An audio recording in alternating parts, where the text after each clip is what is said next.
আজকে কিন্তু আমরা খাবো ফ্রাইড রাইস। क्या बोला तूने? আজকে কিন্তু আমরা খাবো ফ্রাইড রাইস। গাইস আজকে কিন্তু ওরা ফ্রাইড রাইস না ফেদার রাইস খাবে।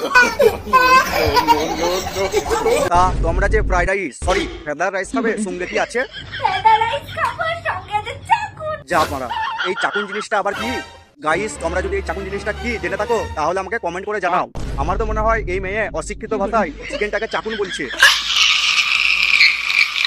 সে যাই হোক গাইস আজকে কিন্তু আমরা ফ্রাইড রাইসের আসল উচ্চারণটা জানতে পেরে গেলাম। Fried rice.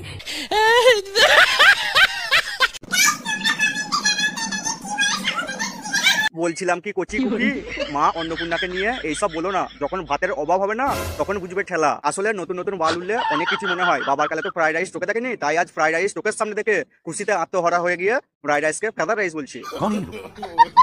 कहाँ से आ गई? না মানে খাবারের জিনিসকে নিয়ে তুই এইভাবে কথা বলছিস? আসলে তোদেরকে মানুষের মতন দেখতে হলেও তোরা মানুষ না, আসলে তোরা হচ্ছিস এক একটা। ভাগ্যিস আজকে আমার কিস্তি দেওয়ার একদম মুড নেই, নইলে বিচিতে ঘুঙুর বেঁধে এমন ভাবে তোদের ফোন মারতাম না যে ঘুঙুরের আওয়াজ শুনে পাড়ার লোক মনে করতো যে তোদের বাড়িতে নিশ্চয়ই কীর্তন হচ্ছে।